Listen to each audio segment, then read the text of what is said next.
Hello dear aspirants, welcome करते हैं आपका डॉन न्यूज़पेपर के कंप्लीट एनालिसिस की आज 143 क्लास के अंदर। And I hope you are doing well friends. As you know very well कि हम यहाँ पर डेली बेसिस के ऊपर current affair, Pakistan affair, IR और ऐसे के रिलेटेड जितने भी इंपॉर्टेंट टॉपिक्स होते हैं उनमें हमारे ओपिनियन आर्टिकल्स भी होते हैं, एडिटोरियल आर्टिकल्स भी होते हैं, न्यूज़ आर्टिकल्स भी होते हैं जो बेसिकली नेशनल और इंटरनेशनल लेवल के ऊपर बेस करते हैं। उनकी हम डिटेल डिस्कशन करते हैं, उनका हम एक एग्जाम ओरिएंटेड एनालिसिस करते हैं जो हमारे सीएसएस और पीएमएस एग्जाम के लिए बहुत ज़्यादा इंपॉर्टेंट होते हैं। तो फ्रेंड्स, जो हमारे डॉन न्यूज़पेपर का एनालिसिस रहने वाला है फॉर द होल ये रहेगा 2026। जितने भी हमारे सीएसएस और पीएमएस एस्पिरेंट्स हैं वो अपनी नोट्स मेकिंग यहाँ पर कर सकते हैं। उसके अलावा अगर देखा जाए हमारा जो सीएसएस 2027 है उसके लिए आप अपनी जितनी भी न्यू डेवलपमेंट्स आ रही हैं या न्यू अपडेट्स आ रही हैं हमें इस 2026 ईयर के अंदर जो नज़र आ रही है, नेशनल लेवल के ऊपर हो, चाहे रीजनल लेवल के ऊपर हो, चाहे ग्लोबल लेवल के ऊपर हो, वो कवर कर सकते हैं। इसके अलावा अगर हमारे जो पीएमएस एस्पिरेंट्स हैं जैसे केपीके के हैं, बलूचिस्तान के हैं, सिंध के हैं, पंजाब के हैं, वो भी अपनी यहाँ पर सारी डेवलपमेंट्स को कवर कर सकते हैं दोस्तों, ठीक है। और इसके अलावा भी हमारी और भी आपको प्लेलिस्ट मिल जाएंगी। फॉर एग्जांपल आईआर के रिलेटेड आपको प्लेलिस्ट मिल जाएगी, करंट अफेयर के रिलेटेड मिल जाएगी, पाकिस्तान अफेयर के रिलेटेड मिल जाएगी जहां पर डिबेटेड टॉपिक्स को हमने डिस्कस किया हुआ है, ठीक है। उसके अलावा ग्लोबल पॉलिटिक्स की भी आपको जो है प्लेलिस्ट मिल जाएगी, उसके भी लेक्चर्स डे बाय डे जो है अपलोड किए जा रहे हैं दोस्तों, ठीक है।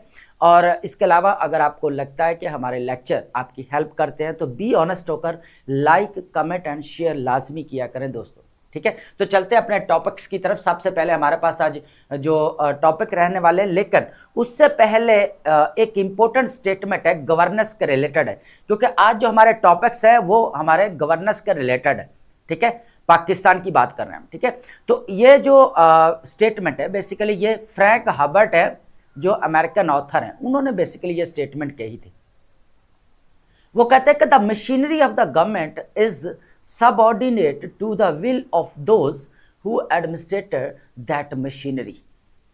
उनके कहने का मतलब ये है कि जो स्टेट है, जो रियासत है, उसके जो कह ले एडमिनिस्ट्रेटिव स्ट्रक्चर है वो बेसिकली एक मशीनरी की तरह है। उसको कौन चलाने वाला है? यहाँ पर इंडिविजुअल्स चलाते हैं उनको, ठीक है। जिनको यहाँ पर क्या करते हैं, पीपल्स क्या करते हैं, इलेक्ट करते हैं, अपने रिप्रेजेंटेटिव चूज करते हैं और वही फिर जाकर जो है पूरी मशीनरी को जो चलाते हैं, ठीक है। एडमिनिस्ट्रेटर जो है वो पूरे फिर इस मशीनरी को चलाते हैं, ठीक है। लेकिन कहा यह गया है कि गवर्नेंस जो है वो इंस्टीट्यूशंस के ऊपर बेस नहीं करती, ठीक है।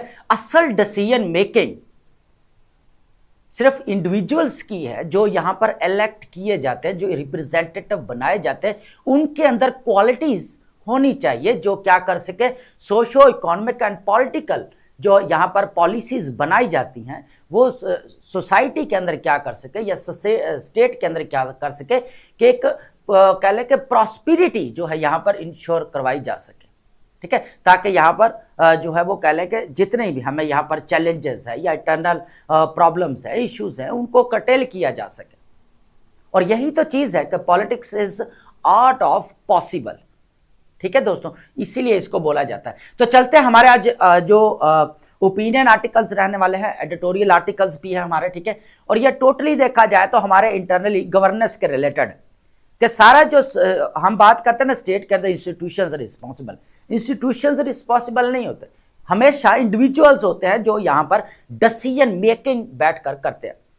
कभी भी इंस्टीट्यूशंस को ब्लेम मत करें, हमेशा जो भी आपके यहां पर डिसीजन मेकर होते हैं वो रिस्पॉन्सिबल होते हैं, ठीक है। क्योंकि इस मशीनरी की जो स्टेट की जो स्ट्रक्चरल मशीनरी है उसको कौन चला रहा है? यहां पर आपके इंडिविजुअल चला रहा है। और वो कौन चूज करता है? वो हम लोग ही चूज करते हैं। तो कहीं ना कहीं पे हम भी रिस्पॉन्सिबल है इस चीज के, ठीक है दोस्तों। तो सबसे पहले अगर देखा जाए हमारे पास रहेगा आज पाकिस्तान के अंदर काफी इंपॉर्टेंट हमारे टॉपिक्स है, मैंने पहले भी कह दिया था लेक्चर का स्टार्ट होने से। लेकिन यहां पर जो फर्स्ट टॉपिक है मिनरल डिप्लोमेसी।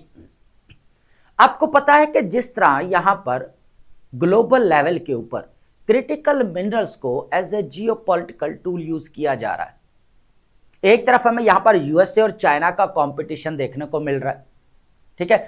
और अगर देखा जाए तो ग्लोबल सप्लाई चेन के अंदर सबसे ज्यादा जो डोमिनेंस है क्रिटिकल मिनरल्स की वो किसकी है? बेसिकली चाइना की, जो 90% यहां पर कंट्रोल करता है।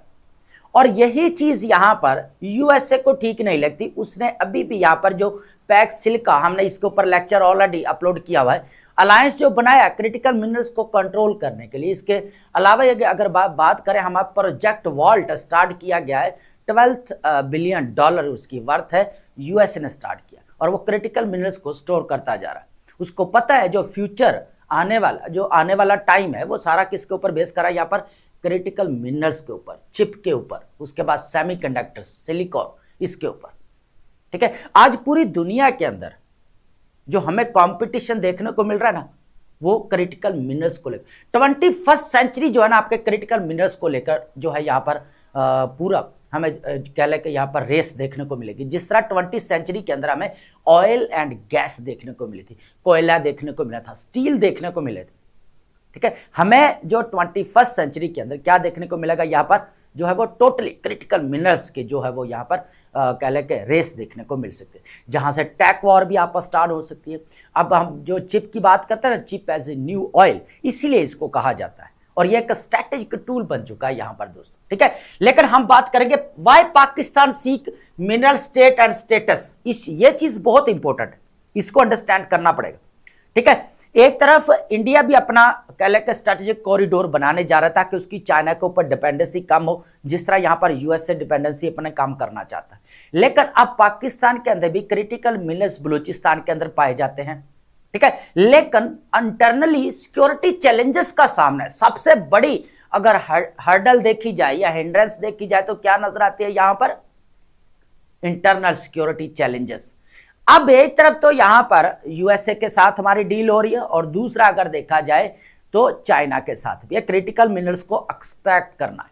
ठीक है, $500 मिलियन ऑलरेडी जो है मेमोरेंडम ऑफ अंडरस्टैंडिंग साइन हो चुका है। ठीक है, उसके साथ साथ 1.2 ऑलमोस्ट बिलियन डॉलर भी इसके ऊपर इन्वेस्टमेंट की जाने की बात की जा रही है। ठीक है, अब यहां पर इंपोर्टेंट इसके अंदर चीजें हैं जिसको हम डिस्कस करेंगे। सेकंड जो ओपिनियन रहने वाले, फेडरेशन डेमोलिशन की बात करेंगे, डिसमेंटलिंग ऑफ डेमोक्रेटिक स्ट्रक्चर। हम बात कर रहे थे ना, the machinery of the government is the subordinate to the will of those who administrated that machinery, क्या है ना। हम बात कर रहे थे ना जो मशीनरी को चलाने वाले, जो बेसिकली यहां पर इंतजामिया वो मैटर करती है। ठीक है, इसके अंदर हम जो डिबेट करने वाले हैं, एक तो न्यू प्रोविंसेस को लेकर डिबेट करने वाले हैं। उसके बाद ऑलरेडी आपको पता है 26 और 27th अमेंडमेंट पास हो चुकी है। अब 28th अमेंडमेंट की यहां पर कुछ न्यूज देखने को मिल रही है। ठीक है, लेकिन इंपॉर्टेंट चीज ये है कि न्यू जो प्रोविंसेस की बात की जा रही है, उनकी डिमांड बढ़ती जा रही है, ये इंपॉर्टेंट क्वेश्चन है। उसके बाद आपका जो थर्ड टायर है, जो कह ले कि आप फर्स्ट आपका क्या यहां पर प्रोविंशियल आपका सेंटर आएगा, उसके आपका यहां पर क्या फेडरल है, फेडरल के बाद आपका प्रोविंसेस है, प्रोविंसेस के बाद आपका क्या था? Local government. और वो लोकल गवर्नमेंट अनफॉर्चुनेटली 78 ईयर्स हो चुके हैं, वो आपकी फेल पड़ी। और क्यों पड़ी है ये, इसके ऊपर भी हम डिबेट करेंगे। ठीक है, जितने भी हमें यहां पर डिक्टेटरशिप का इरा देखने को मिला, उन्होंने यहां पर लोकल गवर्नमेंट को यहां पर अपलिफ्ट करने की बात की। नो डाउट उन्होंने अपना चाहे वोट बैंक बढ़ाने की खातिर ही क्यों नहीं। हालांकि अगर कंपैरिजन किया जाए तो मुशर्रफ ने जो डेवोल्यूशन प्लान दिया था 2001 वाला, वो कदरे बेहतर उसको समझा जाता है। ठीक है, अब फेलियर क्यों रही है लोकल गवर्नमेंट? देखिए, न्यू प्रोविंसेस की डिबेट तब यहां पर स्टार्ट हो, ये तो इकोनॉमिक प्रॉस्पेरिटी होनी चाहिए इधर। ठीक है, उसके बाद यहां पर जो थर्ड टायर आपका लोकल गवर्नमेंट प्रॉपरली काम कर रहा है, और फिर जरूरत पड़े कि अब जो है न्यू प्रोविंसेस की तरफ। आपका एक टायर बिल्कुल वीक पड़ा है और आप न्यू प्रोविंसेस की बात करते हैं। यहां पर डिफरेंट स्कूल ऑफ थॉट है, उनको लेकर हम डिस्कशन करने वाले, काफी इंपॉर्टेंट रहने वाला। थर्ड हमारे पास poverty privileges, Pakistan widening chasm, elite intelligence, mass poverty, इसको रिलेट करने वाले। एक तो एलीट कैप्चर्ड सिस्टम को देखने वाले, एलीट कैप्चर्ड पॉलिटिक्स को देखने वाले। दूसरा यहां पर कुछ जो पंजाब की तरफ से अभी जेट लिया गया, उसके ऊपर थोड़ा सा हमें जो है वो कह लें कि कंट्रोवर्सी देखने को मिल रही है कि यहाँ पर कुछ डिबेट की जा रही है। लेकिन हम यहाँ पर ओवरऑल एक जो हमारा नहीं रहेगा, हम ओवरऑल की बात करेंगे कि ऑस्टेरिटी की जो बात की जा रही थी, हालांकि ऑस्टेरिटी है नहीं, लेकिन हम ऑस्टेरिटी के साथ इसको रिलेट करेंगे, जिसमें यहाँ पर गवर्नमेंट को क्या चाहिए, अपने एक्सपेंडिचर्स को कम करना चाहिए। ठीक है, इस चीज के रिलेट करेंगे इसको। ठीक है, और इसके अंदर देखेंगे कि पॉवर्टी और प्रिविलेजेस, इन दोनों चीजों को यहां पर देखेंगे। ठीक है, एक तो उल्टा यहां पर एलीट कैप्चर्ड इकोनॉमी देखने को मिलती है, एलीट कैप्चर्ड इंडस्ट्रीज देखने को मिल रही है, एलीट कैप्चर्ड पॉलिटिक्स देखने को मिल रही है। तो ये चीजें थोड़ा सा हम यहां पर एनालिसिस कर, किसी स्पेसिफिक हम इंडिविजुअल का यहां पर नाम नहीं लेंगे, हम एग्जाम ओरिएंटेड इसका एनालिसिस करने वाले हैं। ठीक है, किसी का हमारा वो नाम लेना बनता रही, हमने सिर्फ अपने एग्जाम ओरिएंटेड इस चीज को यहां पर, आप पॉलिटिकल लीडरशिप कह सकते हो, यहां पर ये चीज ठीक है हमारे लिए। ठीक है, ग्रेटर इजराइल विजन इंप्लीकेशंस और रिस्पॉन्स, मैं इसलिए कह रहा हूं कि इंडिविजुअल का नाम नहीं लेना चाहिए, क्योंकि एक आध रिस्पॉन्सिबल नहीं है 78 ईयर्स में पाकिस्तान को पीछे लेकर जाने में। कहीं ना कहीं पे सारी जनता भी डायरेक्टली और इनडायरेक्टली इसके अंदर शामिल है, जो यहां पर क्या करती है, अपने रिप्रेजेंटेटिव इलेक्ट करती है या चूज करती है, जहां पर हमें डेमागोगरी भी नजर आती है और यहां पर जैरिमैंडरिंग भी देखने को मिलती है। ठीक है, तो अब बहुत सारी चीजें हैं, लेकिन हम जो है इसलिए बात कर रहे थे कि हम यहां पर या तो एक तो होता है ना कि हम ना तो इंस्टीट्यूशंस को यहां पर क्रिटिसाइज करेंगे, हमारा जो पर्पस रहेगा एग्जाम पॉइंट ऑफ व्यू से रहेगा, हम एग्जाम पॉइंट ऑफ व्यू से इसका एनालिसिस करने वाला। ठीक है, मैं एक चीज पहले क्लियर कर दूं, यहां पर greater Israel vision implication response, इस चीज को देखेंगे कि ग्रेटर इजराइल की यहां पर बात की जा रही है। इसका मतलब जो पैलेस्टाइन का 2 स्टेट सॉल्यूशन बोपी जो यहां पर इंट्रोड्यूस करवाया गया, और बोपी के रिलेटेड तो हमने बहुत सारी डिस्कशंस की है, जो डेली बेसिस के ऊपर लेक्चर ले रहा है ना उसको पता है, एक एक चीज को हमने टच दिया है, कोई भी ऐसी चीज नहीं है जिसका बोपी का हमने कवर ना किया हो। पैलेस्टाइन का मसला लेकर या इजराइल का हिस्टोरिकल बैकग्राउंड से लेकर फ्यूचर से लेकर जितना भी, उसके बाद लैंड रजिस्ट्रेशन जो वेस्ट बैंक के अंदर हो रही है उसको लेकर बोपी के अंदर क्या फ्लॉज है, सारी चीजें हमने डिस्कशन की। यूएनओ के पैरेलल भी देखकर जो है इसको अटैच करके रिलेट करके देखा, सारी चीजें हम ऑलरेडी इसके ऊपर डिस्कस कर चुके हैं। अब ग्रेटर इजराइल की बात की जा रही है और यह स्टेटमेंट देते हैं यहां पर यूएसए को ambassador to Israel Mike Huckabee, उनकी स्टेटमेंट ने पूरी कह ले कि यहां पर इंटरनेशनल मीडिया के ऊपर एक डिबेट चल रही है ना, एक डिबेट छेड़ दी है, ये भी कह सकते हैं आप। ठीक है, तो ये इंपॉर्टेंट है कि एक तरफ यहां पर यूएसए अरब स्टेट की गारंटी दे रहा है, टेरिटोरियल गारंटी दे रहा है, और दूसरी तरफ जो है यहां पर ये बातें की जा रही है, वो भी डिप्लोमेट्स अब ये बातें करेंगे तो फिर थोड़ा सा जो है यहां पर डाउट जो है, हालांकि इन्होंने यहां पर बिब्लिकल जो है बोला जाता है कि रेफरेंस दिया था। ठीक है, पूरा जो है यहां पर इजराइल को कंट्रोल कर लेना चाहिए, अभी बड़ी डिबेट है, इसको जो है आपने लाजमी दे। उसके बाद हमारे पास रहेगी वोकैब, और वोकैब दोस्तों हम लाजमी डिस्कस करते हैं। वोकैब हम सिनोनिम्स और एंटोनिम्स के अलावा जो हमारा मेन फोकस एरिया है, राइटिंग स्किल के अंदर, राइटिंग प्रैक्टिस के अंदर, मेन एग्जाम के अंदर आप अपने वोकैब बैंक बनाएं पीछे, ताकि आपकी राइटिंग स्किल के अंदर जो एक्सप्रेशन का मसला है, जो मोल्ड करके स्टेटमेंट लिखने का मसला है, जो repetition of the words, repetition of the ideas, इन मसलों से आपकी जान छूट जाएगी अगर आपके पास रेलिवेंट वोकैब है पीछे। और रेलिवेंट वोकैब उस वक्त ही आती है जब आपका जैसे वोट बैंक होता है, बैलेंस बैंक बैलेंस होता है ना, इसी तरह आपका बैंक वोकैब भी होना चाहिए पीछे, ताकि आप जो रेलिवेंट वोकैब उनमें से जो है चूज करके जो है वो क्वेश्चन का जब आंसर करते हैं तो रेलिवेंट जार्गन्स एंड टर्मिनोलॉजीज को यूज कर सकते हैं, या वोकैब को आप यूज कर सकते हैं। ठीक है, और ये उस वक्त ही होता है जब आपके पास वोकैब बैंक पीछे पड़ा। ठीक है, ये चीज है। तो चलते हैं अपने टॉपिक्स की तरफ। सबसे पहले हमारे पास जो इंपोर्टेंट मिनरल डिप्लोमेसी, यह भी पूरा पर देख ले तो रीजनल लेवल के ऊपर और ग्लोबल लेवल के ऊपर एक ही आपको डिबेट मिलेगी, मिनरल डिप्लोमेसी। बस क्रिटिकल मिनरल्स को लेकर हमने बहुत सारी डिस्कशंस की है चाइना को लेकर, यूएसए को लेकर एक एक चीज को हम ऑलरेडी डिस्कस कर चुके हैं। हमारा जितने भी आप आईआर का लेक्चर जाके चेक कर सकते हैं, हमारा ग्लोबल पॉलिटिक्स के अंदर चेक करें, पाकिस्तान अफेयर के अंदर देखें कहां पे हम क्रिटिकल मिनरल्स को डिस्कस कर रहे हैं। करंट अफेयर का सबसे इंपॉर्टेंट अगर प्ले लिस्ट आप जाकर देखें तो हमें आपको जो है यहां पर क्रिटिकल मिनरल्स को लेकर आपको पूरी डिबेट्स मिलेगी। ठीक है दोस्तों, पूरा लेक्चर आपको पूरा एनालिसिस मिलेगा यहां पर। ठीक है, हम बात करने वाले हैं पाकिस्तान के केस में, इसको डिस्कस करेंगे। क्रिटिकल जो यहां पर चैलेंजेस है पाकिस्तान के अंदर, उसको भी डील करने वाले हैं। चलते हैं अपने लेक्चर के हिसाब से। पहले अगर देखा जाए geopolitical analysis critical minerals and south Asia, इस चीज को देखेंगे। जिस तरह पाकिस्तान की यहां पर इंपोर्टेंस बढ़ती जा रही है, किसकी आंखों में? बेसिकली यूएसए की आंखों, कि क्रिटिकल मिनरल्स को यहां पर एक्सट्रैक्ट करना है। ठीक है, आप चलते हैं पॉइंट्स की तरफ, वन बाय वन चीजों को ऐड करेंगे। Critical minerals lithium, copper, cobalt, nickel and rare earth minerals. अब रेयर अर्थ एलिमेंट्स जो है बेसिकली 17 एलिमेंट्स मिलकर बनते हैं, जो बहुत इंपॉर्टेंट रोल प्ले करते हैं। और कहां पे करते हैं? Basically have become the oil of the 21st century. Global demand है surged due to their indispensable role in semiconductors, electric vehicles, batteries, renewable energies and advanced weapon system. This transformation from the economic commodity to the strategic geopolitical asset is reshaping the diplomacy worldwide. देखिए, मैंने पहले भी कहा था कि जो आपका 20th century थी वो आपकी सिर्फ ऑयल एंड गैस के ऊपर नहीं बेस कर रही थी, बल्कि किसके ऊपर कर रही थी? यहाँ पर कोयला भी था, स्टील भी हमें देखने को मिला था।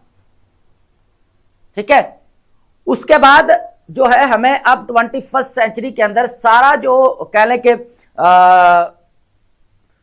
सिनेरियो देखने को मिल रहा है वो सारा क्रिटिकल मिनरल्स को लेकर है ना। क्रिटिकल मिनरल्स, उसके बाद आपका सेमीकंडक्टर्स है, सिलिकॉन चिप, जो ऑलरेडी मैं बता चुका हूं, वही चीजें यहां पर डिबेट में रहने वाली है 2026 के अंदर। ठीक है दोस्तों, उसके बाद है ग्लोबल, थोड़ा सा मिनरल लैंडस्केप की बात करेंगे, ये इंपॉर्टेंट है दोस्तों।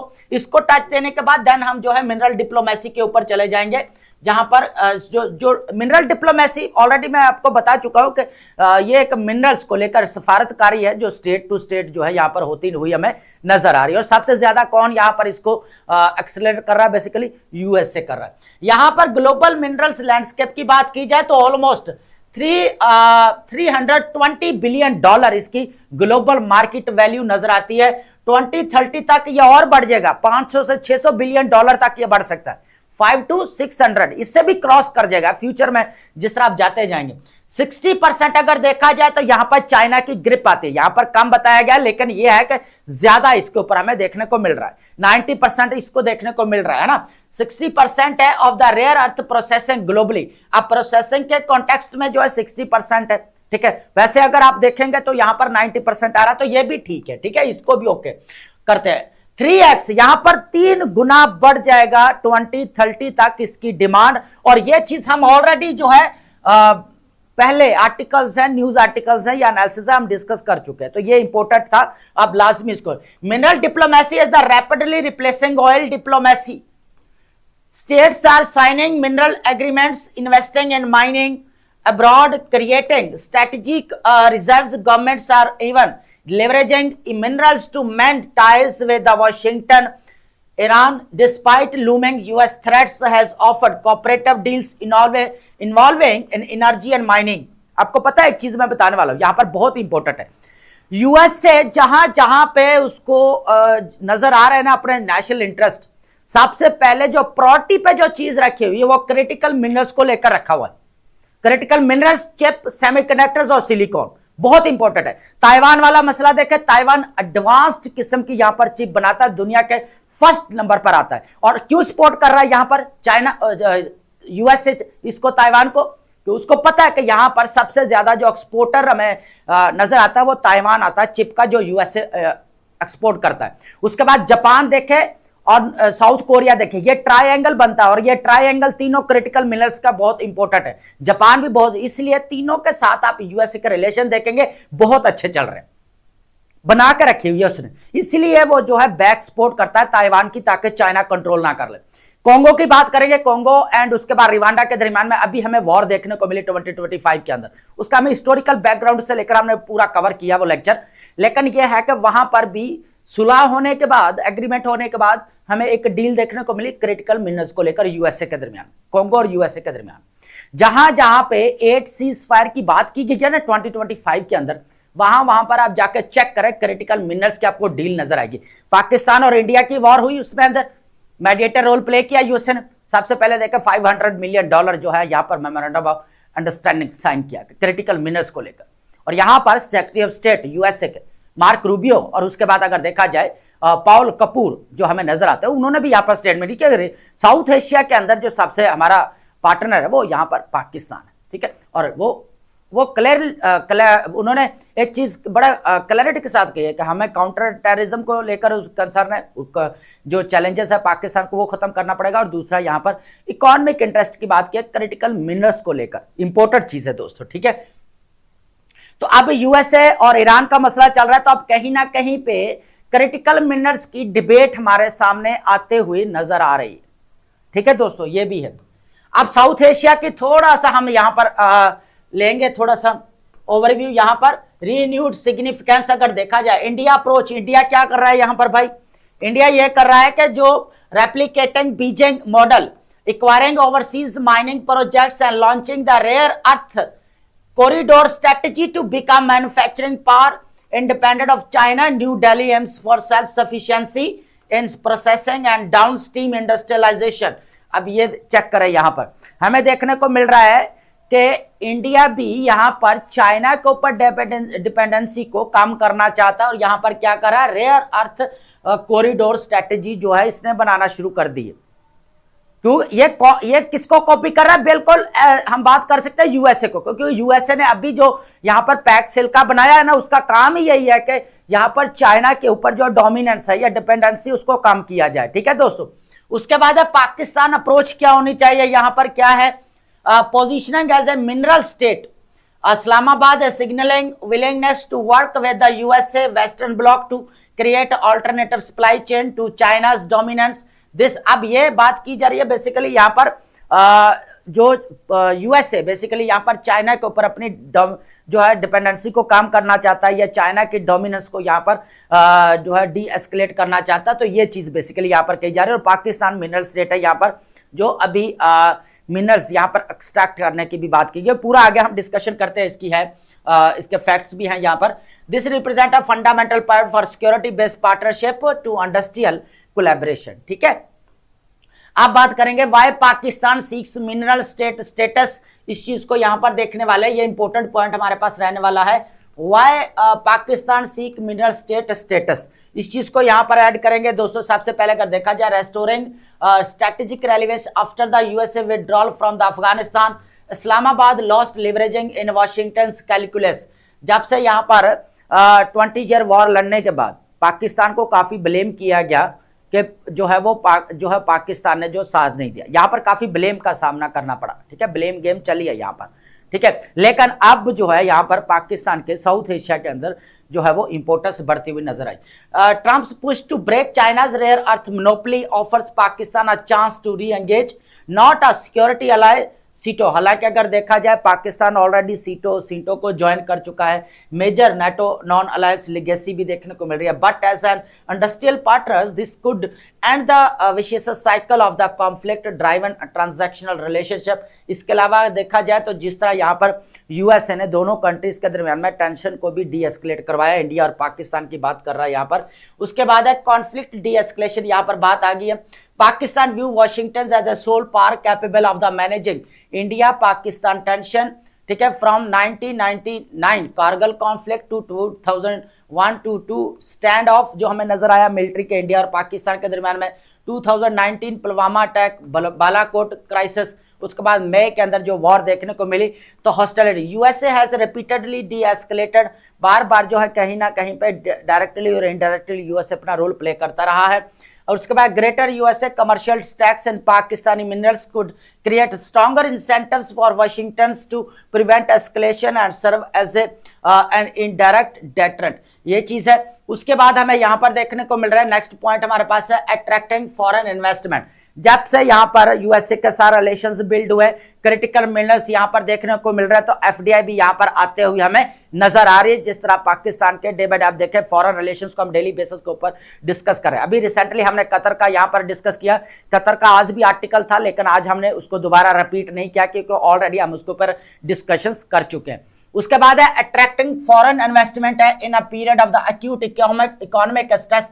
Islamabad sees mineral as a lifeline. Key events include $1.25 billion USA यहां पर फाइनेंस करने जा रहा है जहां के मिनरल्स को एक्सट्रैक्ट किया जाए, ये चीज इंपॉर्टेंट है यहां पर। उसके बाद 700 million memorandum of understanding sign किया गया यूएसए स्ट्रेटेजिक मेटल सितंबर 2025 for exploration development and establishment of processing facilities inside Pakistan. तो ये चीज हमें यहां पर देखने को मिल रही है, ठीक है।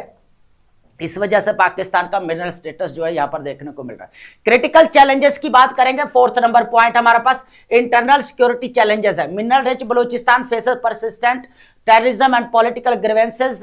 These conditions complicate extractions, debtor foreign investors, delay projects and inflate operational cost. ये वो 4 चीजें इंपॉर्टेंट है हमारे पास। सबसे पहले यहाँ पर जो है वो कह के कॉम्प्लिकेट जो एक्सट्रैक्शन कंडीशंस हमें देखने को मिल रही हैं जो निकालने के लिए सबसे पहले क्या है हमारे पास टेररिज्म और ये पॉलिटिकल ग्रीवेंसेस है। तो डेटर फॉरेन इन्वेस्टर्स है, एक तो एफडीआई को यहाँ पर कम कर रहे हैं, यही चीज इनसिक्योरिटी की वजह से। उसके बाद प्रोजेक्ट्स यहाँ पर डिले हो रहे हैं, फिर हमें यहाँ पर इन्फ्लेट ऑपरेशन कॉस्ट देखने को मिल रही है।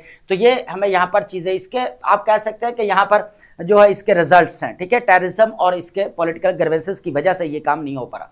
उसके बाद है Islamabad minerals diplomacy critically lakhs a long term Balochistan strategy addressing the underlying security and political issues. तो इसको जो है यहाँ पर सॉल्व करना पड़ेगा। देखें अगर मिनरल्स डिप्लोमेसी रखनी है तो यहाँ पर देखना पड़ेगा, तो इंटरनल सिक्योरिटी जो इश्यूज है या चैलेंजेस है उनको तो यहाँ पर कर्टेल करना पड़ेगा फ्रेंड्स, ठीक है, ये इंपॉर्टेंट चीज है। उसके बाद हमारे पास जो नेक्स्ट पॉइंट रहने वाला है यूएसए चाइना G2 ग्रुप 2, हमें यहाँ पर जो कंपटीशन देखने को मिल रहा है। तो सीधी सी बात है, अगर यहाँ पर मैं राइवलरी की बात करूं, ओवरव्यू दे देता हूं, ऑलरेडी हमने इसके ऊपर डिस्कशन की अभी। तो जो यूएसए और जो चाइना के दरमियान में अब एक ही कंपटीशन है क्रिटिकल मिनरल्स को लेकर, चिप को लेकर, सेमीकंडक्टर और सिलिकॉन को लेकर।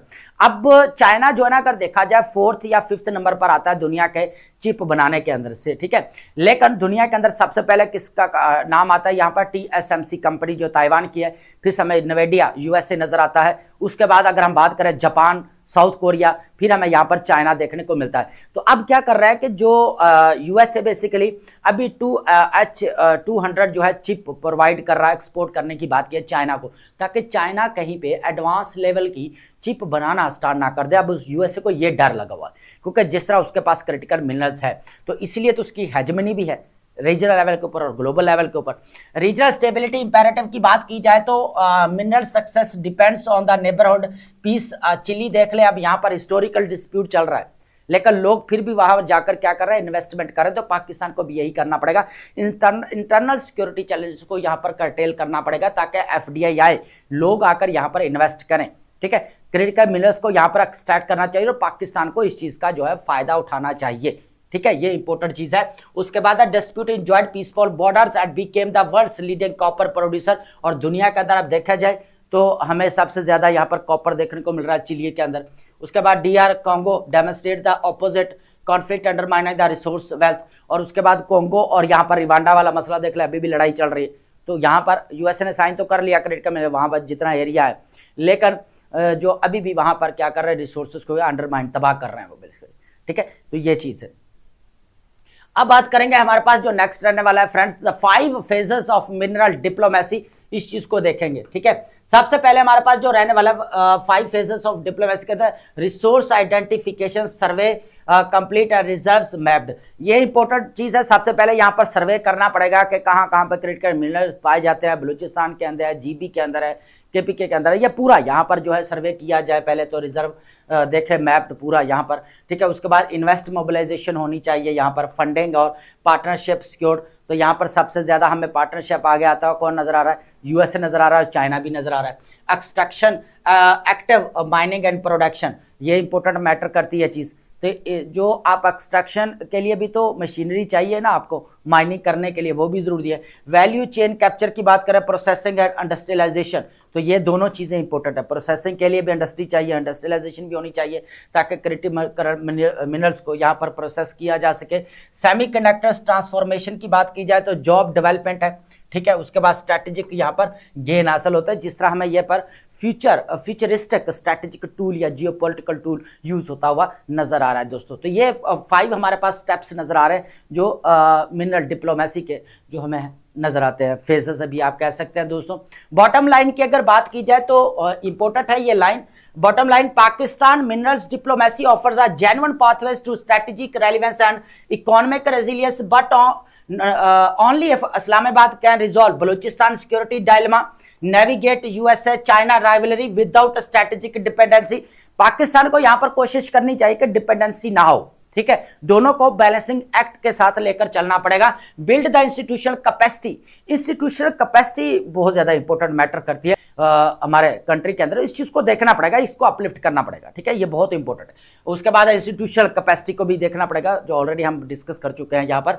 डाउन स्ट्रीम इंडस्ट्रियलाइजेशन को, and the reserves alone will not सफिक governance stability and vision will be the में यहाँ पर देखने को मिल रहा है। अब हम चलते हैं नेक्स्ट। तो ये हमारे पास मिनरल डिप्लोमेसी बहुत इंपॉर्टेंट था, जिस तरह हमें यहाँ पर रीजनल डिप्लोमेसी देखने को मिली, डेट ट्रैप डिप्लोमेसी देखने को मिली, गन बोर्ड डिप्लोमेसी देखने को मिली, इसी तरह जो है हमें यहाँ पर मिनरल डिप्लोमेसी देखने को मिल रही है 21वीं सेंचुरी के अंदर। अब बात करेंगे यहाँ पर फेडरेशन डेमोलेशन की बात करेंगे। सबसे बड़ा जो इशू आ रहा है इस चीज को देखेंगे यहाँ पर। The dismantling of democratic structures over the past decades will likely take many more decades to recover from, as a sustained campaign for the 16 provinces intensifies and rumors of the potential 28th amendments swirl through the Islamabad, and the real solution to Pakistan governance crisis is being deliberately ignored, empowered local government।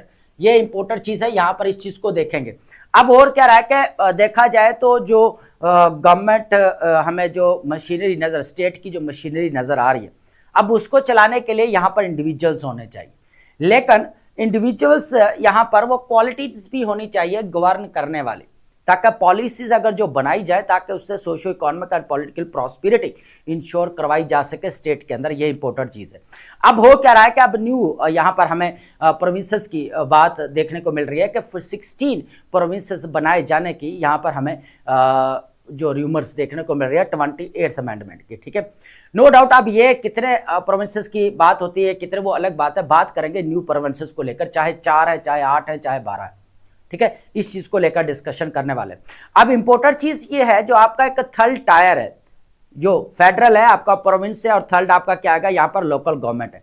अब local government बिल्कुल आपका जो है यहाँ पर jam होगा पड़ा है, ठीक है। बिल्कुल यहाँ पर जो है वो कह ले के यहाँ पर रगड़े खा रहा है, काम ही नहीं कर रहा, ठीक है। पूरा फेलियर हमें देखने को मिल रहा है। तो इसके पीछे गवर्नमेंट रिस्पॉन्सिबल नहीं है या एक इंस्टीट्यूशन रिस्पॉन्सिबल नहीं है, बल्कि कौन रिस्पॉन्सिबल है? इंडिविजुअल्स। और ये 78 ईयर्स में ऐसा होता आ रहा है। ये इंपॉर्टेंट चीज है यहाँ पर, ठीक है। अब 1 बाय 1 जो है इसको मेन आर्गूमेंट्स को देखते जाएंगे और साथ साथ चीजों को जो है लेकर चलते जाएंगे, ठीक है। कि गवर्नमेंट यहाँ पर जो है वो कह ले के लोकल गवर्नमेंट क्यों फेल रही है, इस चीज को भी देखते जाएंगे। The province debate is destruction, इस चीज का यहां पर ओवरव्यू दे देता हूं, लेकिन इससे पहले 2 चीजें, एक जो है ना डेवोल्यूशन ऑफ पावर और दूसरा आपका डिसेंट्रलाइजेशन। ये 2 इंपॉर्टेंट चीजें, इसको आपने अंडरस्टैंड करना है। अब क्या हो रहा है कि यहां पर 16 प्रोविंसेस की जो बात की जा रही है, न्यू डिबेट्स है। सबसे पहले तो अगर देखा जाए तो उस कंडीशन में है नहीं पाकिस्तान के यहां पर इतने प्रोविंसेस बनाए जाए, क्योंकि इतने प्रोविंसेस बनाने के लिए भी एक्सपेंसेस भी देखने पड़ेंगे, वो भी आगे चीजें हम डिस्कस कर रहे हैं, ठीक है। अब हो क्या रहा है कि अब किसी एक पॉलिटिकल पार्टी का नाम नहीं लेते, हम बात कर रहे हैं डिबेट यहाँ पर जो असेंबली के अंदर, कुछ क्या यहाँ पर फेवर करते हैं, कुछ इसको यहाँ पर जो है फेवर नहीं देते। असल मसला आ रहा है यहाँ पर डेवोल्यूशन प्लान का, उसके बाद हमें यहाँ पर डिसेंट्रलाइजेशन जो पावर होनी चाहिए वो नजर नहीं आती, ठीक है। मसला यहाँ पे सारा कर रहा है। अब हो क्या रहा है कि यहाँ पर जो 60 पोजीशन जो यहां पर देखी जा रही हैं कैबिनेट के अंदर, उसकी भी यहां पर उसके सही साइज की भी यहां पर क्या की जा रही है, नफी की जा रही है। यहां पर देखा जाए तो 4 प्रोविंसेस है, उसके अंदर कितनी आबादी देखने को मिल रही है, पॉपुलेशन 240 मिलियन लोग देखने को मिल रहे हैं, जिनके ऊपर गवर्न किया जा रहा है, जिनके ऊपर हुकूमत की जा रही है, ठीक है, ये चीज है। तो अब सारा जो है ना यहां पर जो but adding more unit without structure devolution, सारी चीज यहां पर मैटर करती है, स्ट्रक्चर डेवोल्यूशन होनी चाहिए, पावर जो है फर्दर आगे देनी चाहिए, ताकि जो मेन मसला कहां पे है कि आपने मार्जिनलाइज या बैकवर्ड एरियाज को अपलिफ्ट करना है ना, तो उनको अपलिफ्ट करना है तो वहां पर आप लोकल गवर्नमेंट को एम्पावर करें, जो सबसे मेन है, जो थर्ड टायर आपका यहां पर जो है वो वीक हुआ पड़ा है ना, ये चीज है। उसके बाद है यहां पर centralisation is the real problem, सारा मसला आ रहा है सेंट्रलाइजेशन, ठीक है। अब 3 टायर हमें नजर आता है, फेडरल, प्रोविंस, उसके बाद हमारा थर्ड क्या है, local government. Pakistan ranks among the world's most centralised federation, provincial governments control only 32% of the public expenditures despite 18th amendment 2010 अगर देखा जाए। अब 2010 के अंदर 18 अमेंडमेंट पास की गई, यहां पर डेवोल्यूशन थोड़ी पावर देखने को मिली कि यहां पर डिसेंट्रलाइजेशन होगी, प्रोविंसेस को अपने इख्तियार दिए गए, लेकिन फिर भी जो है सबसे ज्यादा जो कंट्रोल हमें नजर आता है या डिसीजन मेकिंग हमें नजर आती है यहां पर सेंटर में देखने को ज्यादा मिलती है, ठीक है, फेडरल लेवल का अगर देखा जाए तो। The federal government retains dominance of the revenue collecting over 9.3 trillion rupees, हमें फिजिकल ईयर की बात कर रहे हैं 2024, while provinces struggles with the capacity and physical dependency through NFC award. अब यहां पर प्रोविंसेस के सारी डिपेंडेंसी देखने को मिल रही है एनएफसी अवार्ड के ऊपर, सेंटर के ऊपर सारी डिपेंडेंसी, तो इसलिए सेंटर की यहां पर जो है कंट्रोल भी ज्यादा देखने को मिल रहा है, क्योंकि सेंटर ही आगे एनएफसी अवार्ड को यहां पर डिवाइड करेगा, यहां पर प्रोविंसेस को देगा, ठीक है। तो एक चीज तो ये भी हम, हालांकि 2010 के बाद अगर देखा जाए पावर डिसेंट्रलाइजेशन की गई, चलो प्रोविंसेस तक पावर आ गई, लेकिन आगे फर्दर जो होनी चाहिए थी डिवाइड या डेवोल्यूशन होनी चाहिए थे वो नजर नहीं आई ये चीज, ठीक है, जो पावर आगे डेलीगेट करनी चाहिए थी वो इख्तियारात नहीं दिए गए।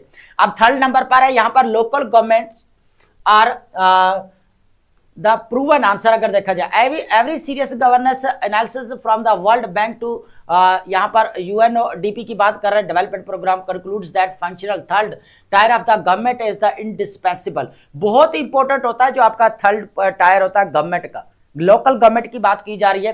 Countries with strong local government की बात की जाए तो इंडिया 25 यहां पर 20 ऑलमोस्ट 2,50,000 हमें देखने को मिल रहा है पंचायत सर्विंग 1.4 बिलियन लोगों को यहां पर कर रहा है, 1.5 बिलियन आबादी है, ठीक है, 1.5 अरब उनकी आबादी है दोस्तों।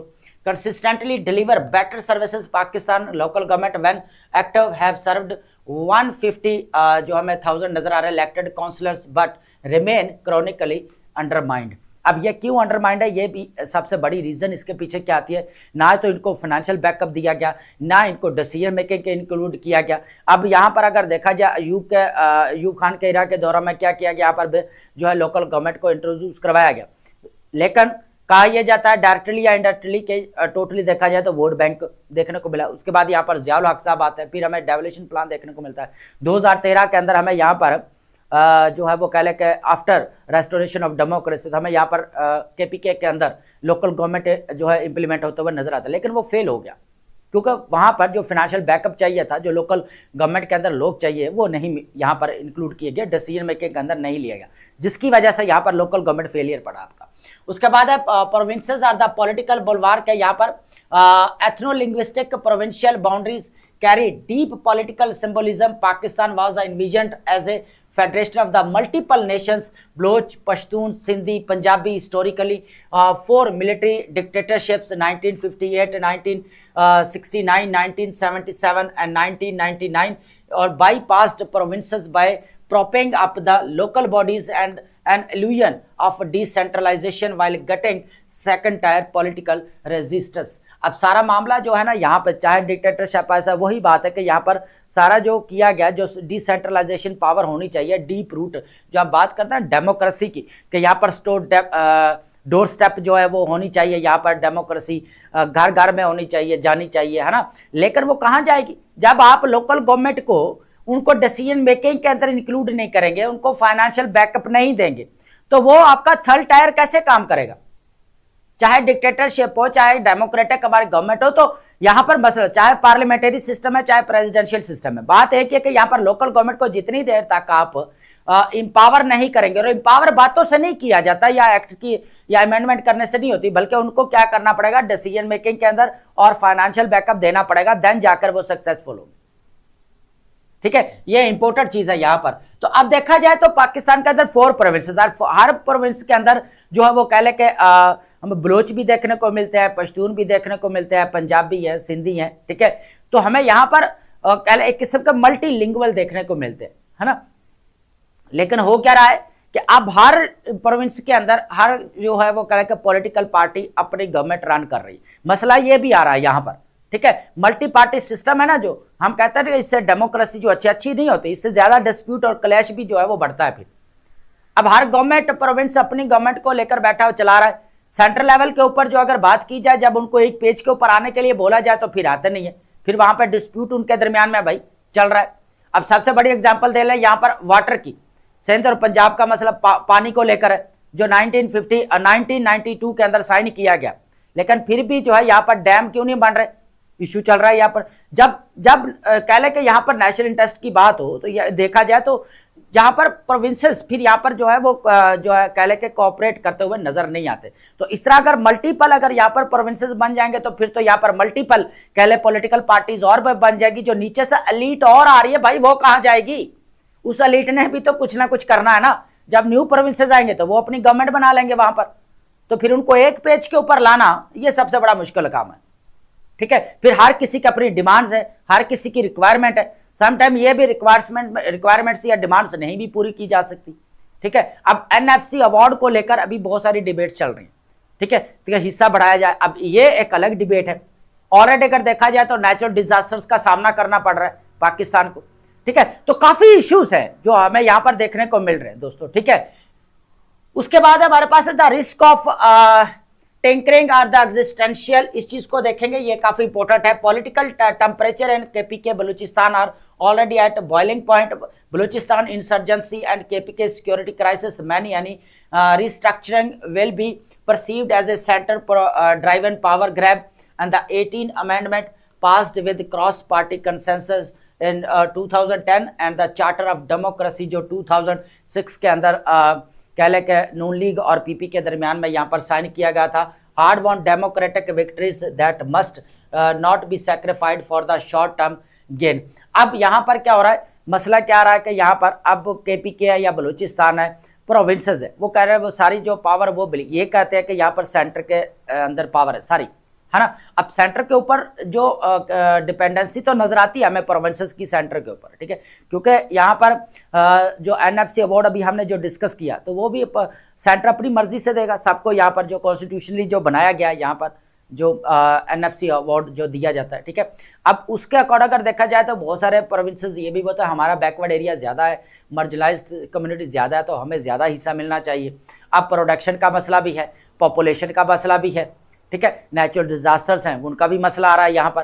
ठीक है, तो अब यहाँ पर अगर देखा जाए तो चैलेंजेस हमें देखने को मिल रहा है। केपीके और बलूचिस्तान के अंदर सबसे ज्यादा चैलेंजेस है। यहाँ पर टेररिज्म देखने को मिल रहा है, वो भी बोलते हैं हमारा राइट है, हमें एनएफसी अवार्ड में ज्यादा हिस्सा मिलना चाहिए, हमें भी जो है कुछ ज्यादा हिस्सा मिलना चाहिए ताकि हम ह्यूमन डेवलपमेंट के ऊपर लगाएं। यहाँ पर जो 2010 के अंदर यहाँ पर पावर को जो है वो डिवाइड किया गया ताकि सेंटर के अंदर भी रहे, प्रोविंसेस के अंदर भी रहे।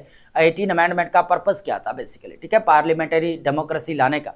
ठीक है, ताकि पावर को जो है डिसेंट्रलाइजेशन हो सके।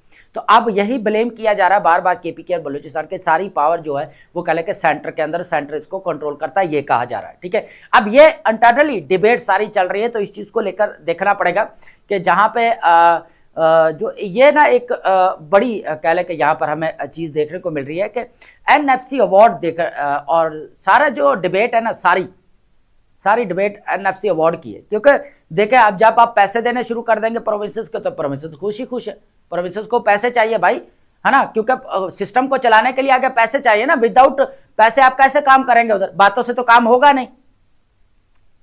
ठीक है, तो वहां पर चाहिए फिर ये पैसे। ठीक है, अब वो कहा जा रहा है कि सारा कंट्रोल जो है सेंटर के पास है, डिसीजन मेकिंग सेंटर के पास है सारी। ठीक है, प्रोविंसेस ये कह रहे हैं यहाँ पर, और सेंटर ये कह रहा है कि हम इनको जो है वो पावर देते हैं, इनको यहाँ पर वो सारा एनएफसी बोर्ड दे रहे हैं या सारी चीजें, प्रोविंसेस काम नहीं करते। अब ये एक दूसरे के ऊपर यहाँ पर हमें टसल या डिस्प्यूट देखने को मिलता ही मिलता है। ठीक है, ये एक अलग डिबेट यहाँ पर हो जाती है। उसके बाद अगर पाथ फॉरवर्ड की बात करेंगे, लेकिन व्हाई नॉट न्यू प्रोविंसेस, इस चीज को देखेंगे। ये इंपॉर्टेंट है कि न्यू प्रोविंसेस क्यों नहीं बनाने चाहिए, इस चीज को सबसे पहले देखते हैं। अगर देखा जाए तो there is no conceivable governance gain from extra provinces that can not be achieved through empowered local government. जितनी देर तक आप लोकल गवर्नमेंट को यहां पर इंपावर नहीं करेंगे, मेन मसला आ रहा है लोकल गवर्नमेंट का, जितनी देर तक आप लोकल गवर्नमेंट को इंपावर नहीं करेंगे आपका फायदा ही नहीं है न्यू प्रोविंसेस बनाने का, क्योंकि आपका थर्ड टायर जो यहां पर फेल पड़ा है, वीक पड़ा है, उसको अपलिफ्ट करें, या तो आप उसको भी एकदम से दोबारा इंपावर करें, पूरा तीनों टायर्स को मजबूत करें, स्ट्रेंथन करें, उनको इंपावर करें, देन फिर आप न्यू प्रोविंसेस की तरफ जाते हुए जो है कहा जाता है ठीक लगता है। ठीक है, अब एक टायर आपका फेलियर पड़ा है, मसला वही है ना कि आपने मार्जिनलाइज्ड या बैकवर्ड कम्युनिटी को अपलिफ्ट करना ना, मकसद यही है ना, ह्यूमन डेवलपमेंट के ऊपर काम करना है, तो लोकल गवर्नमेंट को यहां पर जो है वो किया जाए, क्योंकि ऑलरेडी अगर देखा जाए तो पाकिस्तान इकोनॉमिक क्राइसिस का शिकार है। अब एक प्रोविंस बनाने के लिए उसके लिए एक्सपेंसेस भी तो चाहिए ना, असेंबलीज बनेंगी आपकी, ब्यूरोक्रेटिक आपके ऑफिसेज बनेंगे यहां पर, ठीक है, इंफ्रास्ट्रक्चर यहां पर लगेगा, वो फ्री तो लगेगा नहीं, फ्री तो बनेगा नहीं, यहां पर पैसे लगेंगे उसके ऊपर। 300 से 400 बिलियन रुपीस चाहिए एक प्रोविंस बनाने के लिए, एस्टिमेटेड है, कम ज्यादा होते रहते हैं। अब 4 अगर प्रोविंसेस बनाए तो 12 अरब हमें यहां पर चाहिए, 1200 अरब चाहिए, तो भाई 1200 अरब अगर देखा जाए ऑलरेडी तो पाकिस्तान ऑलरेडी इकोनॉमिक क्राइसिस का शिकार है। सारा टैक्स जो है यहाँ पर बर्डन पे करना, बर्डन जो है वो यहाँ पर लोकल्स के ऊपर है, उनको पे करना पड़ा है डायरेक्टली या इनडायरेक्टली। ठीक है, ये चीज भी है। सबसे पहला 2/3 मेजोरिटी इन पार्लियामेंट, ये तो अलग डिबेट है, मिल ही जाती है। Consent of the affected provincial assembly, division of the assets, ये इंपॉर्टेंट है, division of the assets, debate, civil service cadres, years of the institutional disruption, तो ये हमें यहाँ पर क्रिएटिंग न्यू प्रोविंसेस रिक्वायर, तो ये चीजें यहाँ पर रिक्वायर है भाई।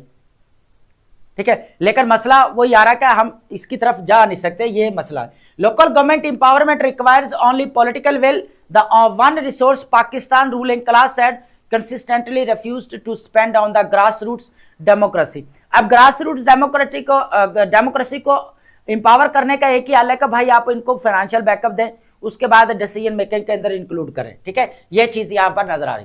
अब पाथ फॉरवर्ड की बात करेंगे, यहां पर हमारे पास क्या रहेंगे, कॉन्स्टिट्यूशनली अगर देखा जाए प्रोटेक्ट लोकल गवर्नमेंट है, 140 आर्टिकल डील किया जाता है इसके अंदर, insurance, physical, administrative and political autonomy. ये 3 चीजें जो हम ऑलरेडी पहले यहाँ पर डिस्कस कर रहे हैं। सबसे पहले तो फाइनेंशियल बैकअप होना चाहिए, डिसीजन मेकिंग एडमिनिस्ट्रेशन के अंदर होना चाहिए, उसके बाद पॉलिटिकल इनको ऑटोनॉमी होनी चाहिए, ये चीज है तीनों। ठीक है, उसके बाद है डिवॉल्व रेवेन्यू एंड अथॉरिटी, फिर वही बात है जी grant LGC granted share of the NFC transfers and independent taxation powers and recommended by the successive finance commission, ये भी इंपॉर्टेंट है। अब यहां पर सारा मसला चल रहा है, एनएफसी अवार्ड को लेकर मसला चल रहा है। प्रोविंसेस जो है ना लोकल गवर्नमेंट एक्ट पास करने में तो सबसे आगे कर लिया, लेकिन जब भाई फाइनेंशियल बैकअप की, फिर पीछे हटने लग पे सारे पीछे हटने लग पड़े सारे। अब उसके पीछे रीजन, अभी रिसेंटली आप देखेंगे ना डिबेट एनएफसी के ऊपर, आप रिसेंटली जो हमारे पास आर्टिकल्स आए हैं उसके अंदर हम डिस्कशन किए कि अभी सब पीछे, पास करने में सब आगे थे कि लोकल गवर्नमेंट भाई होना चाहिए, लेकिन जब फाइनेंशियल बैकअप की बात की गई, जब यहाँ पर एडमिनिस्ट्रेशन की बात की गई, पॉलिटिकल ऑटोनॉमी की बात की गई, तो फिर पीछे हटने लग पे। वही जो at the same time local government का एक्ट पास करने के सबसे आगे थे, और वही फिर सबसे पीछे नजर आए, ये चीज भी देखने को मिले। ठीक है, उसके बाद होल्ड रेगुलर एलजी हमें इलेक्शंस, तो इलेक्शंस इंपॉर्टेंट है यहाँ पर। पाकिस्तान हैज हेल्ड ओनली कह लेते 3 कंप्लीट एलजी इलेक्शन, हमें नजर आता है यहाँ पर साइकिल सिंस 1947 से mandatory time bound elections must become non negotiable. अब हो क्या रहा है, देखे इलेक्शंस अब 3 है, उस वक्त तो आपका था ना डिक्टेटरशिप था, सारा रूल तो उस वक्त तो हुआ, लेकिन बाद में हमें यहाँ पर लोकल गवर्नमेंट के जो इलेक्शंस है वो कंप्लीट ईयर्स होते हुए लोकल गवर्नमेंट को अगर एक जगह पर केपीके के अंदर इन्फोर्स किया भी गया, इंप्लीमेंट किया भी गया, लोकल गवर्नमेंट को इंट्रोड्यूस करवाया भी गया, तो वो भी आपका फेल पड़ी, क्योंकि उसके अंदर जो है जो पॉलिटिकल ऑटोनॉमी होनी चाहिए लोकल कम्युनिटी को, वो भी नहीं मिली उनको। डिसीजन मेकिंग के अंदर मसले तो उनको भी ज्यादा, जब उनको इंक्लूड नहीं करेंगे तो फिर कौन करेगा मसले हल। ग्रास रूट डेमोक्रेसी ये तो नहीं कि आप प्रोविंसेस के अंदर पावर है तो प्रोविंसेस सारा डील करेंगे। ठीक है, अब प्रोविंसेस क्या करते हैं, सारा ब्यूरोक्रेसी के ऊपर डाल देता है, या ये इनका फिर आपस में मसले चलते रहते है ना। और रगड़ा किसको लग रहा है, यहाँ पर बैकवर्ड है या मार्जिनलाइज्ड कम्युनिटी। साउथ पंजाब देख ले, KPK देख ले, बलूचिस्तान देख ले, जहां पर जो है वो कॉन्फ्लिक्ट हमें देखने को मिल रहा है, सिंध के बैकवर्ड एरिया देख ले यहाँ पर, ठीक है। तो एक गवर्नमेंट या एक इंस्टीट्यूशन यहाँ पर रिस्पॉन्सिबल नहीं है। 78 ईयर्स अगर देखे जाए तो सबके सब इसके, हम भी इसके अंदर शामिल हैं, ठीक है। बिल्ड क्रॉस पार्टी कंसेंसस है, replicate the spirit of the charter of democracy to protect LGS from partisan supportation. And ये पॉलिटिकल पार्टीज है, फिर इनको जो है वो देखना पड़ेगा, ये अलग डिबेट रहेगी कि, लेकिन ये है कि हमें जो लोकल गवर्नमेंट को एम्पावर करना जरूरी है, बजाय इसके कि हम न्यू प्रोविंसेस की तरफ जाए। न्यू प्रोविंसेस के लिए एक तो हमारा इकोनॉमिक क्राइसिस बहुत ज्यादा चल रहा है, ठीक है, एक चीज ये भी है। इकोनॉमिक क्राइसिस की वजह से नो डाउट इससे ह्यूमन डेवलपमेंट होगी, आप इसके फायदे भी हैं ये, और ये नहीं एट द सेम टाइम जो है वो नुकसान ही है सारा, लेकिन फायदे भी हैं। लेकिन नुकसान जो अभी ज्यादा नजर आ रहा है वो इसलिए कि अभी इकोनॉमी जो हमारी जो है वो स्टेबलाइज नहीं हो पा रही, ठीक है। वो भी किसके सहारे चल रही है, यहाँ पर हमें बेल आउट प्रोग्राम्स के सारे और फंड्स के जरिए चलती हुई नजर आ रही है। तो जब आप वही फंड्स या बेल आउट प्रोग्राम जो मिल रहा है सारा प्रोविंसेस के ऊपर लगा गए, तो आगे प्रोविंसेस बगैर पैसों के तो नहीं चलते ना, प्रोविंसेस को पैसे देने पड़ेंगे ना आगे बनेंगे तो। जबकि आपका थर्ड टायर जो फेल पड़ा है यहाँ पर, यह भी तो मसला है ना, तो ये बन ही नहीं सकता, ठीक है। अगर देखा जाए ये हम यहाँ पर जनरल डिस्कशन कर रहे हैं, लेकिन यह है कि सबसे पहले जो आपका थर्ड टायर यहाँ पर फेल पड़ा है, लोकल गवर्नमेंट को यहाँ पर इंपावर किया जाना चाहिए, लोकल कम्युनिटी को यहाँ पर अपलिफ्ट किया जाए, उनको डिसीजन मेकिंग के अंदर इंक्लूड किया जाए, उनको फाइनेंशियल बैकअप दिया जाए, फिर देन जाकर जो है चीजें यहाँ पर सॉर्ट आउट होना शुरू होंगी। देन आप समझे कि अब आपका थर्ड टायर जो अगर स्ट्रेंथन है तो फिर न्यू प्रोविंसेस की तरफ जाए आप, ये चीज नजर आ रही है, ठीक है दोस्तों। तो चलते हैं अब नेक्स्ट हमारे पास जो रहने वाले पॉवर्टी एंड प्रिविलेजेस की बात करेंगे, ठीक है।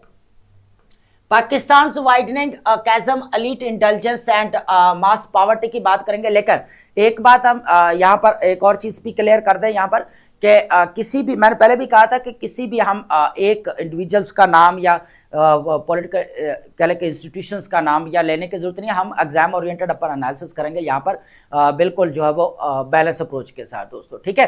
तो अगर देखा जाए तो Pakistan faces a stark paradox, luxury seeking elite constructing with the populace plunged into record poverty। अगर देखा जाए तो यहाँ पर ऑस्टेरिटी वाला जो हमें देखने को मिला था कि ऑस्टेरिटी यहाँ पर गवर्नमेंट को क्या करना चाहिए, अपने एक्सपेंडिचर्स कम करने चाहिए, तो क्योंकि ऑलरेडी जो है वो कह के स्टेट इकोनॉमिक क्राइसिस का शिकार है, पब्लिक डेट बहुत ज़्यादा है, सर्कुलर डेट बहुत ज़्यादा है, ठीक है। तो देखा जाए तो टोटली FDI आपकी नहीं आ रही, अनएम्प्लॉयमेंट आपका रेट बढ़ता जा रहा है, वुमेन एम्पावरमेंट नहीं है यहाँ पर, ठीक है।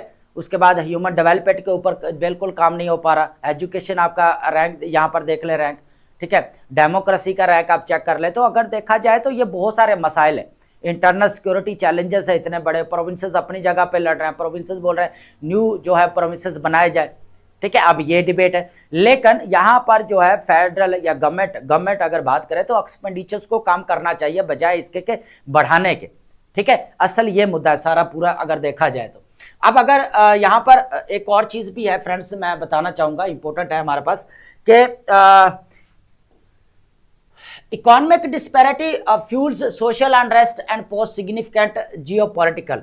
तो ये हमारे पास इंपॉर्टेंट है कि इकोनॉमिक डिस्पैरिटी हमें देखने को मिलती है, ठीक है। एक तरफ तो प्रोविंसेस कहते हैं कि हमें NFC अवार्ड कम दिया जाता है, ठीक है, दूसरा अगर दिया भी जाता है तो उनको सही जगह पे जो लगाना चाहिए वो नहीं लगाया जाता।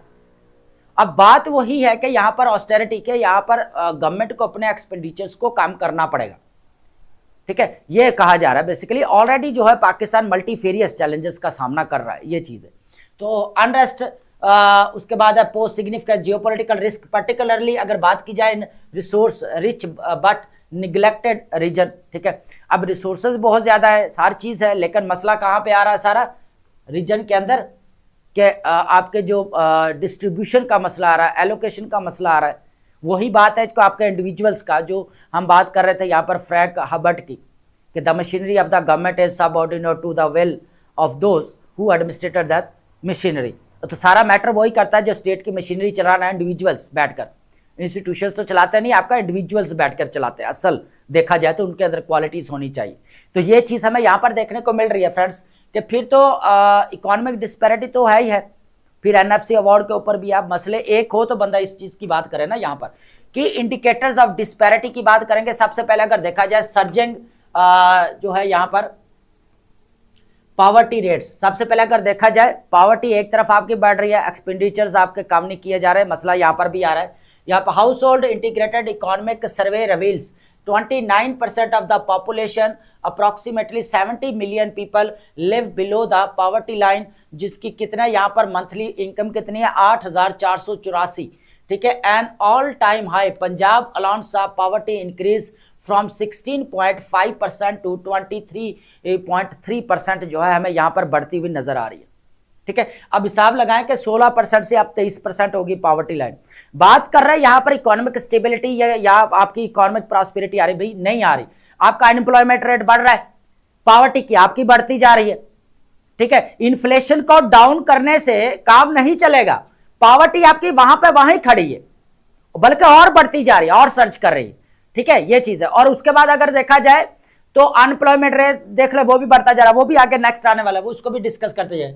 उसके बाद है एलीट एक्सट्रावेगेंस की बात करेंगे। यहाँ पर despite the economic crisis ruling elite indulge and luxuries and exemplified the Punjab government's acquisition of the multi-million-dollar luxury jet for VVIP travel and paid for by taxpayers. This signals a deep disconnect from the public suffrage. अगर देखा जाए तो ये सबसे बड़ी वजह है जो अभी पब्लिक को लेकर है कि देखे किस तरह जो है यहाँ पर गवर्नमेंट अपने लिए जो है वो कह ले के चीज़ें आसान कर रही है, ठीक है। अब मैं इतना ही लफ्ज़ बोलूँगा और आगे क्या बोलूँ कि अगर सारे पब्लिक के कंसर्न है कि भाई ये जो इतना खर्चा किया जा रहा है, हालांकि इसके लिए कोई अगर बड़ा एडवांटेज देखा जाए हो तो वो चीज़ नज़र नहीं आती। हालांकि यहाँ पर आपका जितने मसाइल्स हैं उनके ऊपर कहीं ना कहीं पर इन्वेस्ट किया जाए तो कोई फ़ायदा और नजर आए।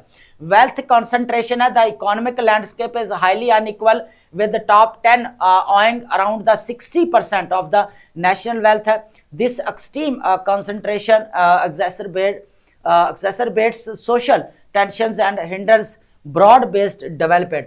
तो फिर ये तो मसला आएगा ही आएगा। ह्यूमन डेवलपमेंट क्राइसिस की बात की जाए, 36% of the children aged 5 to 6 are out of the school. अगर वैसे बोला जाए तो हमारे पास 26 मिलियन जो है वो चाहे चिल्ड्रन अभी आउट ऑफ स्कूल है, ठीक है, ये भी मसला है। उसके बाद आपका जेंडर डिस्पैरिटी हमें देखने को मिल रही है, ठीक है।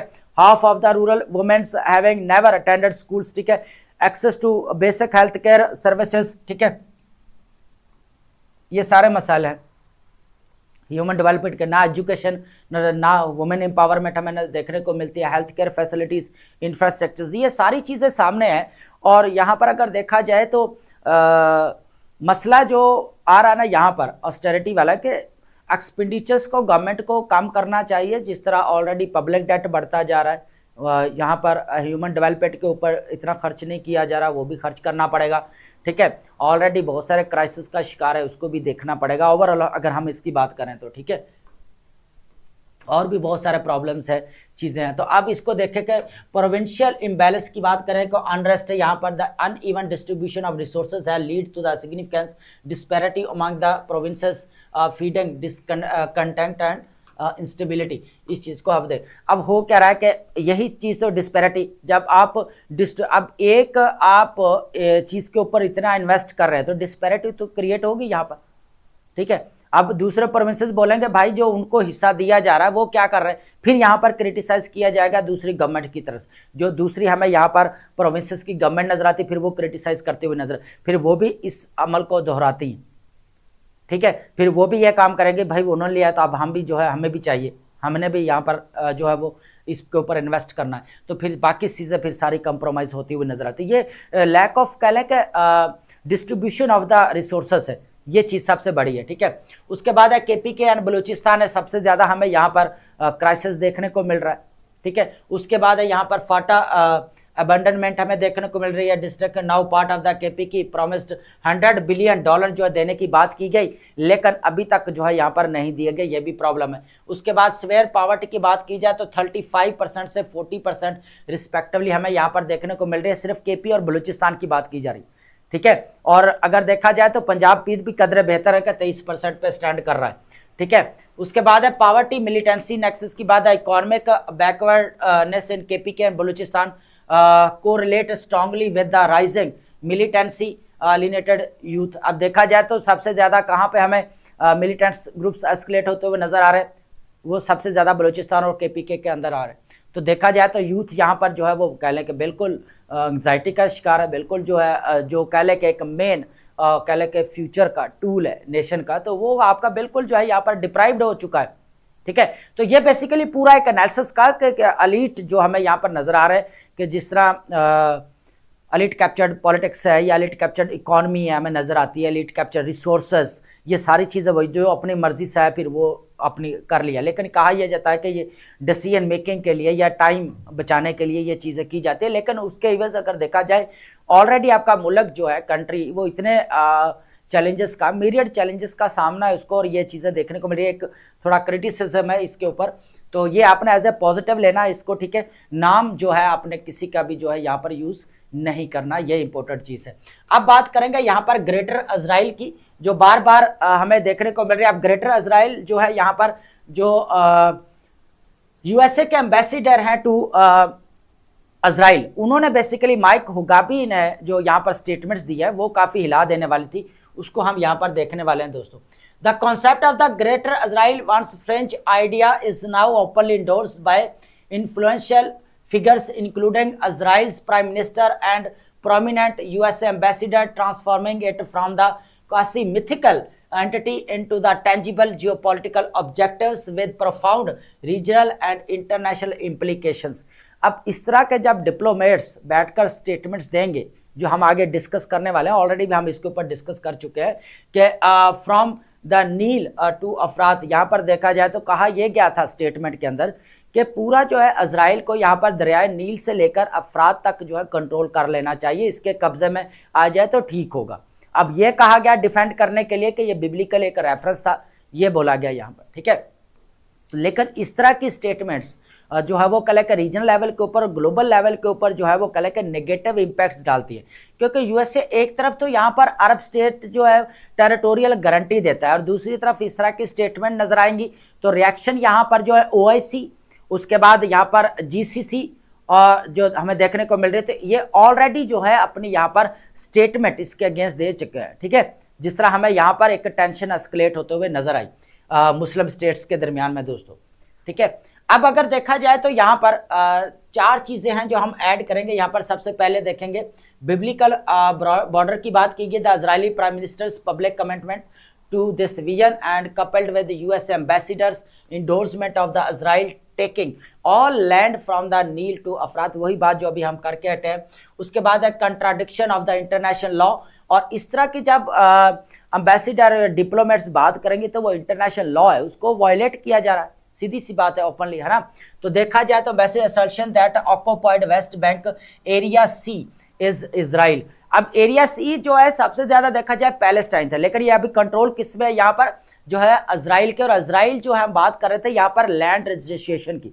अब लैंड रजिस्ट्रेशन जो है बेसिकली जो यूएनओ चार्टर है यूएनओ का, उसके भी अगेंस्ट है, और उसके बाद 4 जिनेवा कन्वेंशन हुई थी उसके भी अगेंस्ट है जो 1949 के अंदर हुई। ठीक है, उसके अलावा हमने यहाँ पर जो है एक जेनोसाइड रेजोल्यूशन देखी 1948, उसके आर्टिकल डिस्कस किया तो उसके भी अगेंस्ट है कि लैंड रजिस्ट्रेशन जो है वो इजराइल नहीं कर सकता, लेकिन वो चीज़ हमें एरिया सी के अंदर। अब यहाँ पर ना 3 चीज यहाँ पर एरिया, एक आपका ए है, दूसरा आपका बी है, और तीसरा हमारे पास सी है। तो इनका जो है यहाँ पर सी एरिया के ऊपर इजराइल ने कंट्रोल किया हुआ, हालांकि यहाँ पर पैलेस्टीनियंस का पूरा कंट्रोल था, उनकी लैंड थी, सारी जमीन थी, और जो बाकी जो अगर देखा जाए तो क्या यहाँ पर कंट्रोल किसका लिया जा रहा है, यहाँ पर इजराइल कर रहा है उसको डायरेक्टली या इनडायरेक्टली अगर देखा जाए। जिस तरह लैंड रजिस्ट्रेशन बढ़ते हुए नजर आ रही है, लैंड सीजर हमें देखने को मिल रहा है। अब वही चीज हमने डिस्कस की थी बोपी के अंदर, वो सबको किसी का नहीं नजर आ रहा। Elephant not in the room, हाथी कमरे में बैठा हुआ लेकिन दिखाई किसी को नहीं दे रहा, ये मसला था, ये हमने ऑलरेडी डिस्कस कर चुके हैं यहाँ पर। Contravenes global consensus and international law regarding Palestine's territory and further undermining the prospects for 2 state solution. और उसके बाद अगर देखा जाए जो 2 स्टेट सॉल्यूशन दिया जा रहा है बोपी के जरिए कि यहाँ पर जो सेल्फ डिटर्मिनेशन की बात की जाए, हालांकि की नहीं जा रही, उसके अंदर भी टू स्टेट सॉल्यूशन का जो है कहीं पे भी चीज़ नहीं देखने को मिल रही, लेकिन ये कहा जा रहा है कि उसकी जो है रास्ता हमार किया जा रहा है उसके लिए कि हो सकता है पॉसिबिलिटी निकल है। डिप्लोमेटिक डैमेज आउटरीच के despite the ambassador subsequent claim of the hyperbolic statement, इस चढ़ा की बढ़ा चढ़ा के एग्जैजरेट करके स्टेटमेंट देना ये कोई छोटी बात तो नहीं है ना। Official USA represent spark a significant outreach across the Arab and Muslim states, और अरब के दरमियान में एक कह ले के गुस्सा दिलाने वाली स्टेटमेंट थी इस तरह। तो बाद में मैंने बोला भी तो ओआईसी ने और जीसीसी ने उसके ऊपर जो है वो अपने कमेंट दिया है। On the ground reality beyond the rhetoric the Tel Aviv. अब इसके अलावा अगर देखा जाए कॉलोनाइजेशन ऑफ गजा ये तो चल ही रही है। इजराइल अगर ग्राउंड रियलिटी पे देखे तो भाई कब्जा कर ही रहा है, ग्रेटर इजराइली बन नहीं रहा है, एक सब का बनते हुए नजर ही आ रहा है। इसके अलावा उसने सोमालीलैंड को यहां पर एक्सेप्ट किया, रिकॉग्नाइज किया, यहां पर जो सोमालिया का पार्ट था नजर आया, ठीक है, उसको एक इंडिपेंडेंट स्टेट यहां पर कंसीडर किया, ठीक है। अब क्या हो रहा है कि मिडिल ईस्ट के अंदर वो सारा कंट्रोल हासिल करना चाहता है जो बेसिकली इजराइल। तो अगर ग्राउंड रियलिटी देखे तो वो कर रहा है, ये हकीकत में ऐसी चीजें हो रही है, ठीक है। उसके बाद है मुस्लिम वर्ल्ड डायलेमा की अगर बात की जाए यहां पर दोस्तों, तो Muslim world remains largely divided and appears unable to mount effective resistance against expansionist agenda. अगर देखा अब पूरी मुस्लिम स्टेट भी तो आपस में डिवाइड हुई पड़ी है ना। अगर देखा जाए यमन के अंदर देखा जाए तो कौन लड़ रहा है, 3 स्टेट मुस्लिम स्टेट लड़े हैं, या यमन लड़ रहा है, यूएई और अबू धाबी, और उसके बाद यहाँ पर सऊदी अरेबिया, ये तीनों आपस में लड़ रहे हैं कहाँ पे, यमन के अंदर। अभी इनके दरमियान में यहाँ पर यूएई और सऊदी अरेबिया के दरमियान में हमें कॉन्फ्लिक्ट एस्केलेट होते हुए नजर आया, ठीक है। उसके अलावा अगर यहाँ पर अफगानिस्तान और पाकिस्तान का देख लें, आपस में झड़पें लगी हैं यहाँ पर टेररिज्म को लेकर, ठीक है। ईरान का यहाँ पर मसला देख लें। तो देखा जाए तो मुस्लिम वर्ल्ड जितने भी यहाँ पर हमें नजर आ रहे हैं ना कंट्रीज स्टेट्स, उनका आपस में यहाँ पर जो टेंशन हमें देखने को मिला। अब बांग्लादेश के साथ पाकिस्तान के ताल्लुकात पहले खराब रहे, फिर जाके अभी जो है आफ्टर 15 ईयर्स के दोबारा जो रिकैलिब्रेशन होते हुए नजर आ रही है अभी, ठीक है। जिस तरह होनी चाहिए वो अभी भी नहीं है, लेकिन होते हुए नजर आ रही है। तो देखा जाए तो पूरी हमें यहाँ पर मुस्लिम वर्ल्ड जो है डिवाइड होते हुए नजर आ रही है। जिस तरह एक्सपेंशनिस्ट जो एजेंडा हमें देखने को मिल रहा है तो उसके अगेंस्ट काम करना चाहिए, तो वो नजर नहीं आ रहा, ठीक है। पूरा यहाँ पर पूरा डिवीजन है। तो ग्रेटर इजराइल की जो यहाँ पर माइक हुकाबी ने जो स्टेटमेंट दी है, अगर ग्राउंड रियलिटी में देखा जाए तो वो हो भी ऐसे ही रहा है, वो सबके ऊपर कंट्रोल ही कर रहा है, ठीक है। ये है कि उसने ऐसे डिप्लोमेटिक कर लेना चाहिए, ये अलग बात है कि इजराइल कर रहा है ऐसा, दो बातों में बड़ा फर्क है। उसने बेसिकली कहा है कि कर लेना चाहिए, तो ठीक है, ठीक है कि मतलब आप उसको सपोर्ट कर रहे हैं, उसके एजेंडे को, एक्सपेंशनिस्ट जो एजेंडा है उसको आप क्या कर रहे हैं, यहां पर सपोर्ट कर रहे हैं, ठीक है। ये चीज लेकर जो है मुस्लिम वर्ल्ड के अंदर काफी गुस्सा जो आया कि ये इस तरह की स्टेटमेंट जो है वो इंटरनेशनल लॉ के अगेंस्ट है, ठीक है। उसके बाद हमारे पास रहेंगे इंपॉर्टेंट वर्ड्स, इनको वन बाय वन जो फ्रेंड्स हम यहाँ पर डिस्कस करते हैं। सबसे पहले हमारे पास वर्ड आएगा सिमिलैक्रम। सिमिलैक्रम का मतलब होता है रिप्रेजेंटेशन और इमिटेशन ऑफ समथिंग, किसी चीज की कॉपी या नकल आप कह सकते हैं, या मुशाबे शाह भी आप कह सकते हैं यहाँ पर, इमिटेशन या रेप्लिका। वोइंग का मतलब होता है trying to gain support, affection और फेवर, किसी की हमायत हासिल करने के लिए उसको अपनी तरफ माइल करना, कोटिंग या परसुएडिंग कह सकते हैं आप। रेप्रीहेंसिबल का मतलब होता है डिजर्विंग, ब्लेम या कंडेम, काबिल नफरत या काबिल मजम्मत आप कह सकते हैं, ठीक है, ब्लेम वर्दी या कंडेमेबल। उसके बाद है ट्रांसेंड। ट्रांसेंड का मतलब होता है यहाँ पर टू गो बियॉन्ड, राइज अब बुलंद तर होते जाना, ठीक है। उसके बाद है सरपास या एक्सीड, बढ़ते जाना। कंजक्चर का मतलब होता है an opinion formed without full evidence, आप क्या सराई कह सकते हैं, एक अंदाजा कह सकते हैं, अपना मफरूजा कह सकते हैं आप, स्पेकुलेशन गौर फिक्र भी आप कह सकते हैं, जम्पशन, ठीक है। मजल का मतलब होता है टू साइलेंस और रेस्ट्रेंट, किसी को रोकना, ठीक है, चुप कराना, खामोश करना, साइलेंस या रेस्ट्रेंट। बलवाक का मतलब होता है स्ट्रॉन्ग डिफेंस या प्रोटेक्शन, ढाल को बोला जाता है, या दफा जो करते हैं आप उसको बोला जाता है, फॉस्ट्रेस या आप सेफगार्ड को बोल सकते हैं। स्कैल्पल का मतलब होता है यहाँ पर स्मॉल शार्प सर्जिकल नाइफ को बोला जाता है, ठीक है, छोटा चाकू होता है जो ऑपरेशन में यूज किया जाता है, सर्जिकल नाइफ या ब्लेड को।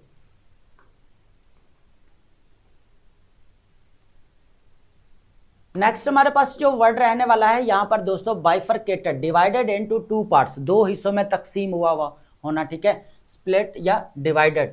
सर्कमवेंटिंग का मतलब होता है अवॉइडिंग या गेटिंग अराउंड समथिंग, ठीक है, किसी को नजरअंदाज कर देना या बचकर निकल जाना। डिवाइवरिंग का मतलब होता है ईटिंग, कंज्यूमिंग, ग्रीडी, लालच से निगलते जाना या खाते जाना, ठीक है, कंज्यूमिंग या स्वेलिंग आप कह सकते हैं। हाइपरबोलिक का मतलब होता है एग्जैजरेटेड या ओवरस्टेटेड, बढ़ा चढ़ाकर चीजों को पेश करना, ठीक है, एग्जैजरेटेड या इन्फ्लेटेड। बैंकरोल का मतलब होता है टू फाइनेंस या फंड, किसी को सरमाया देना, फंड करना, मदद करना, आप ये भी कह सकते हैं फाइनेंस या फंड। उसके बाद हमारे पास क्वाम, क्वाम का मतलब होता है फीलिंग ऑफ डाउट, ठीक है, मशकूक वाले जो आपके अंदर फीलिंग होती है, या आप हिचकिचाहट भी कह सकते हैं यहाँ पर, ठीक है, हेजिटेशन या मिसगिविंग। उसके बाद हेल्प का मतलब होता है पोजीशन ऑफ लीडरशिप, इख्तियार की जगह, या आप कंट्रोल इसको कह सकते हैं, लीडरशिप और कंट्रोल। ऑप्शन का मतलब होता है हाईली ऑफेंसिव या गैर अखलाकी को बोला जाता है, नापसंदीदा अमल को बोला जाता है, इनडिसेंट या ऑफेंसिव, ठीक है।